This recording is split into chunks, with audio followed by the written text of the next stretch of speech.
Żgur li kulħadd jiftakar dak li ġara f'Marzu li għadda meta tiġrijiet ta' żwiemel sponsorjati mill-kandidat Laburista għall-Parlament Ewropew Mario Farrugia Borg ħolqu kaos kbir fil-bypass tal-Imrieħel wara li ttieħdet id-deċiżjoni li din il-bypass tingħalaq biex ikunu jistgħu jsiru t-tiġrijiet.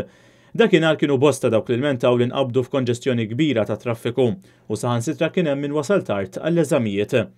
Jidher li l-kaos kollu li qed joħolqu dawn it-tip ta' tiġrijiet wassal biex il-Korp tal-Pulizija iddeċida li ma jibqax joħroġ il-permessi għat tiġrijiet ta' żwiemel organizzati fit-toroq.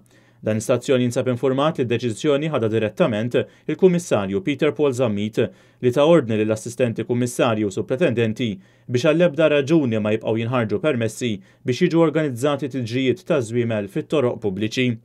Skont l-informazzjoni li għandu dan l-istazzjon, Peter Paul Zammit saħansitra sostna mal-ogħla uffiċjali tal-Korp li anke jekk Transport Malta jew xi awtoritajiet oħra jibqgħu joħorġu dawn it-tip ta' permessi u kien se juża kull poter li tagħtih il-liġi biex dawn it-tiġrijiet ta' żwiemel fit-toroq ma jsirux għaliex qegħdin joħolqu ħafna problemi ta' traffiku lill-Pulizija.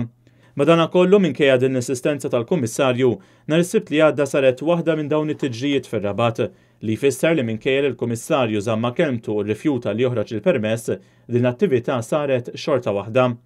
Fil-fatt kien nhar l-Erbgħa 3 ijiem qabel it-tiġrija, il-Transport Malta kif tagħmel b'mod regolari ħarġet ċirkolari lill-midja biex tinforma lis-sewwieqa li s-Sibt 17 ta' Mejju bejn nofsinhar u 6 ta' filgħaxija triq it-tiġrija fir-Rabat kienet se tingħalaq minħabba t-tiġrijiet ta' żwiemel. Dan l-istazzjon jista' jiżvela x'ġara. Il-Kummissarju tal-Pulizija f'dan il-każ reġa' spiċċa kellu joqgħod għal deċiżjoni politika li ttieħdet minn fuq, kontrarju għal dak li kien iddeċida u kontra l-ordni tiegħu li t-tiġrija ma ssirx.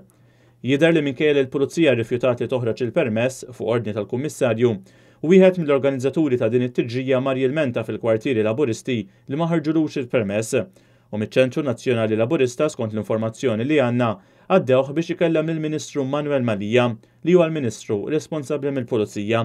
Min-naħa tiegħu dan għamel kuntatt mal-Kummissarju Peter Paul Zammit u talbu spjegazzjoni għaliex ġie rrifjutat il-permess. Minkejja l-argument tal-Kummissarju li l-prassi issa li permessi għal dawn it-tiġrijiet mill-Pulizija ma jinħarġux u diġà ġew rifjutati permessi oħra, jidher li l-Ministru ordna lil Zammit biex joħroġ il-permess u fil-fatt hekk ġara u t-tiġrijiet saru. Is-sorsi li tkellmu magħna spjegawna li dan it-tip ta' intħil minn fuq mhux biss mill-Ministru iżda anke minn nies qrib ħafna tiegħu ilu ħafna jdejjaq lill-Kummissarju tal-Pulizija u minkejja li pubblikament qed jingħad mod ieħor kienu ċirkostanzi bħal dawn li waslu biex Peter Paul Zammit jikkunsidra li jirriżenja. Tant li kif żvelat il-Gazzetta l-Mument fix-xhur li għaddew tefa' r-riżenja tiegħu li però jidher li ma ġietx aċċettata u nżammet moħbija.